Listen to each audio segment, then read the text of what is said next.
Magandang umaga po at tutuloy po tayo sa bagong topic. Ito presko-presko pa.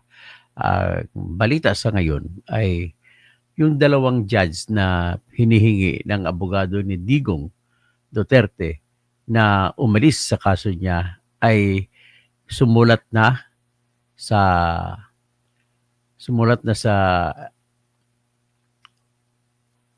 ano sa sumulat na siya sa sila sa ano sa president ng judge na si Tumuko Akane na ina-assure nila sila ay magiging patas sa kanilang pagiging huwis sa usapin sa jurisdiction.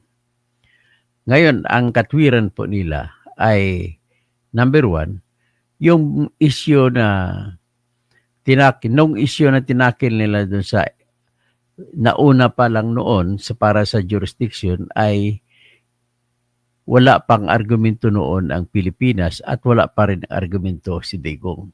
So, ibig sabihin po, ina-assure nila na hindi sila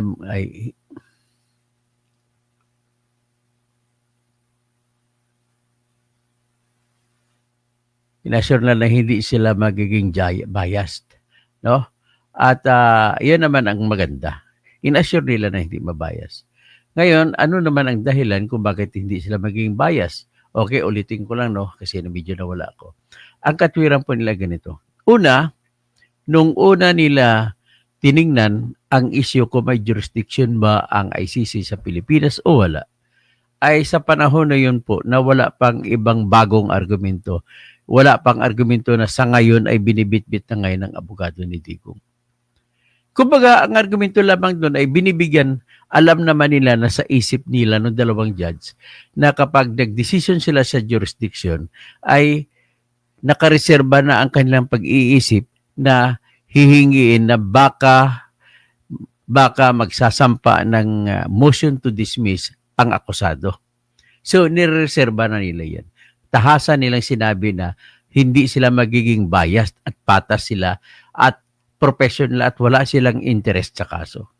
So sinasabi nila, ang pinaka nagandahan ako doon sa sinabi nila ay sa first time na tiningnan nila ang kaso ay wala pa yung mga argumento na binibitbit ngayon. Yung noon lang, ulitin ko lang, na tiningnan nila ang punto na sakop ng ICC ang mga krimen na binibitbit na imbestigahan. At tandaan mo, wala pang tao noon na nakapangalan. Hindi pa nila alam kung sino ang tao na kakasuhan. Bagkus, ang sinasabi lamang ay, ang tanong lamang, ito mga krimen ba ito? Dapat bang imbestigahan? Kasi mga krimen na ito ay nangyari po sa panahon na kasapi pa ang Pilipinas sa International Criminal Court. Yun lang ang tanong. So dahil nangyari ito mga krimen, pinaimbestigahan nila at may reservasyon sila na titingnan kasi precisely po noong nanghingi ng authority to investigate itong Office of the Prosecutor ay hindi pa nila alam ang lahat-lahat ng detalye para sabihin nila punto por punto kung talagang final statement nila or final decision nila na kung wala ng jurisdiction o meron pang jurisdiction. Yun ang kinlaro ng judge, dalawang judge. Kaya sabi nila, ina-assure nila, parang kulang na lang nila sabihin na lahat ng mga Pilipino na nagmamahal sa presidente ay huwag kayong mag-alala kasi patas kami kung tumingin. Yan ang ibig sabihin. So ano bang tinignan ng Kwan? Kung reviewin mo ang kanilang desisyon, ay makikita mo po na ang kanilang desisyon ay nakabase lamang sa number one, na nangyari ang krimen sa panahon na kasapi pang Pilipinas. So therefore, may jurisdiction ang to investigate. At pag nung nag-investigate na, ay wala pa po silang alam sa detalye. Precisely, kaya nga pina-investigate nila para malaman nila kung ano pa ang pwede kung talaga may jurisdiction finally ang ICC o wala. So bagko sa panahon na po yun, ay hindi pinag-usapan ang withdrawal ng Pilipinas kung maka-apekto ba talaga ito o hindi. Hindi pa yung pinag-usapan. Bagkos hindi rin pinag-usapan kung ang Article 12, Paragraph 2 ng Rome Statute na kung saan nagsasabi sa Article 2, Paragraph 2 ng Article 12, Paragraph 2 ng Rome Statute na pwede lamang mag-authorize ng investigation ang pretrial chamber kung may kasapi ng ICC o Rome Statute ang imbestigahan. Sa panahon na yun, nagpalabas ng investigasyon yung pretrial chamber ay hindi nila tinakel yung istorya na kung anong epekto kung final ng withdrawal, saka pa lang sila magbigay.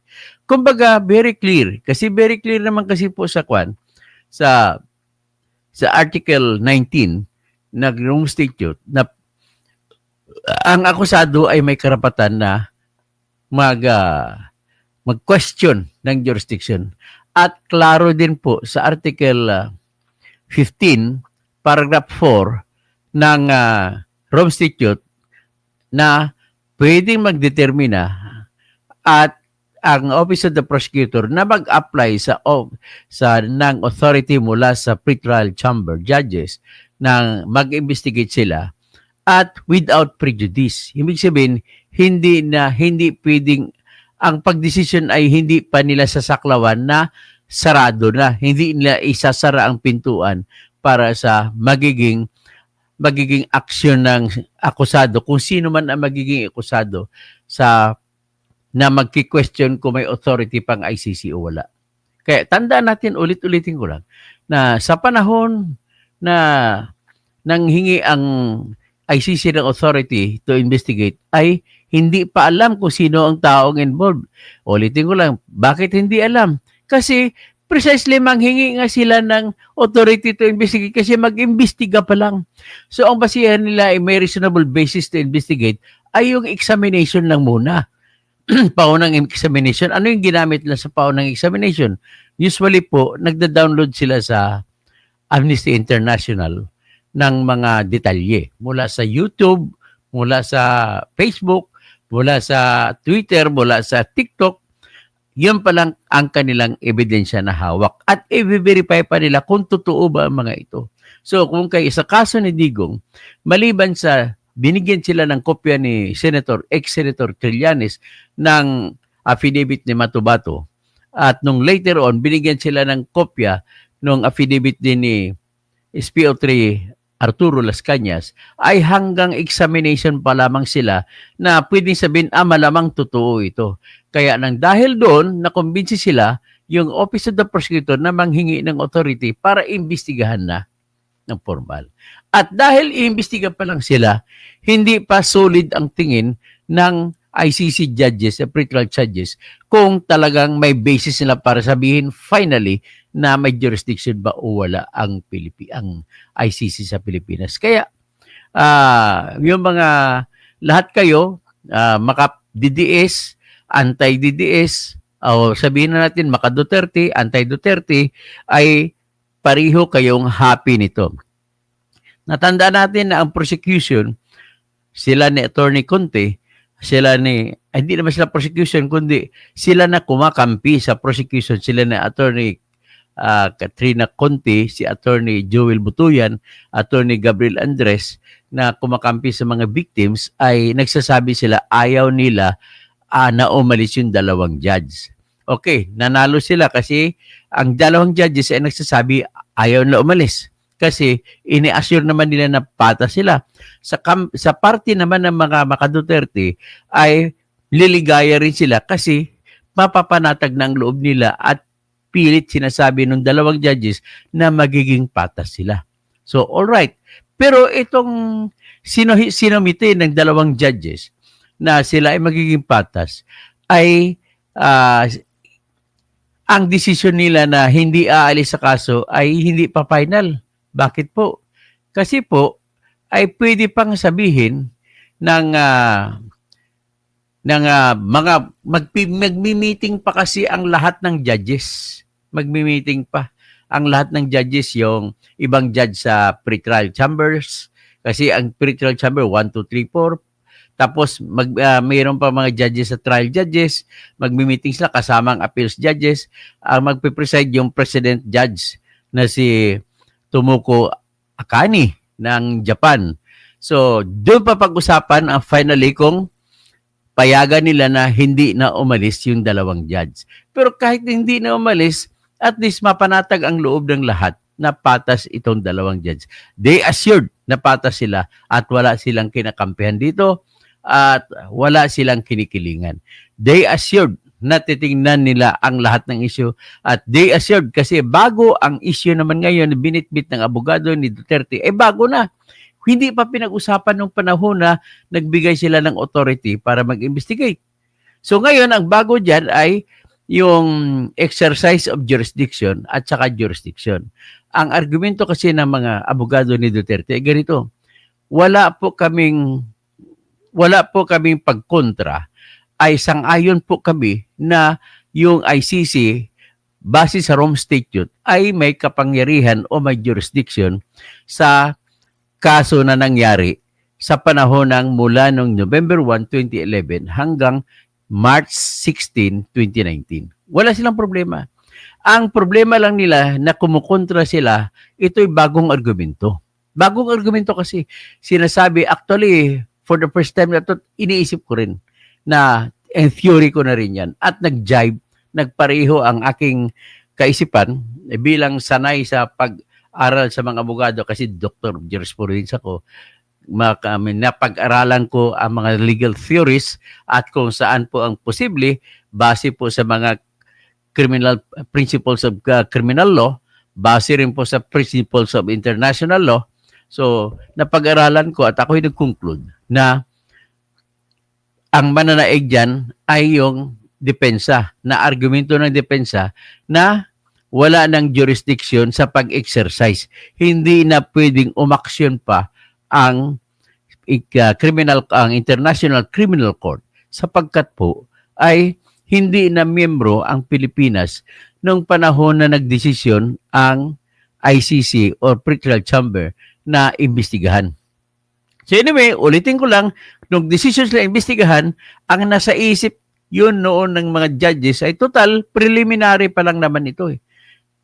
Titingnan pa naman sa bandang huli, ipa-investigate muna natin para malaman natin ang lahat-lahat ng detalye. Ibig sabihin po, at that time, nang humingi ng authority ang prosecutor mula sa Pretrial Chamber judges, ulitin ko lang, ay hindi pa kumpleto ang detalye at hilaw pa, premature pa para magdesisyon ang Pretrial Chamber judges na wala na ng jurisdiction ang ICC sa Pilipinas.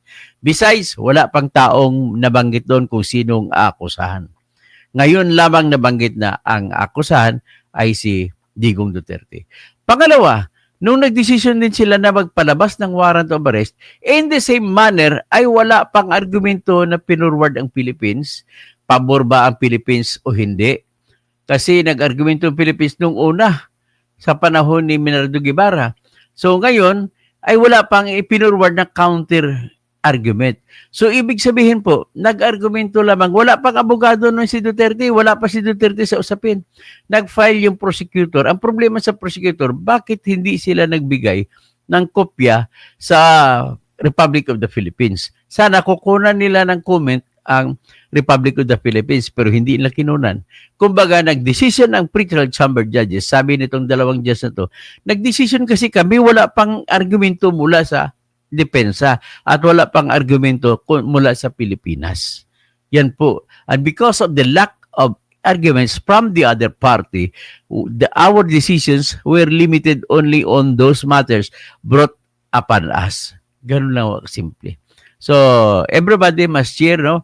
For or against Digong, pantay ang laban dito. Antay na lang natin kung kailan magdesisyon. Ang unang antay natin is magdesisyon ang plenary. Pag sinabi ko plenary, lahat ng mga judges ng International Criminal Court ay magmi-meeting. Pag-usapan nila kung hahayaan nila yung dalawang judge pagpatuloy mag-judge o kukuha sila ng bagong judge. Meantime, may isa palang bagong judge din sa ICC na kasama siya sa prosecutor nung nag-investigate sa kaso ng Pilipinas. Siyempre, investigahan si Duterte. Kaya naman po, hindi pa siya na-appoint na magiging judge sa kaso ni Duterte. Bagong judge kasi siya ay sumulat na siya sa president judge na si Tomoko Akane ng Japan na excuse na siya, huwag na siya isama sa kung ano man mga hearing na meron para kay Digong Duterte kasi siya ay dating prosecutor nung pinag-aralan yung kaso ni Digong Duterte. So, magbunyi tayo para sa katarungan kung gusto nyo. Okay? Hanggang dyan lang muna tayo. At sana matapos na rin ito, mga gentlemen and ladies. Salamat pala kay LV, okay, sa iyong pagiging new member. At saka yung palipad mo na $20. Ben Recamador, salamat. Pastor Rodi. Tapos, yun lang muna kasi kukunti lang naman nag-join sa comment. At siyempre, yung ibang hindi nag-join sa comment ay binabati ko kayo ng isang magandang araw ng Biyernes ata na ngayon. No? Okay. At mamaya, in a short while, sasamantalahin ko na rin siguro mag ano ako, yung kay George Garcia.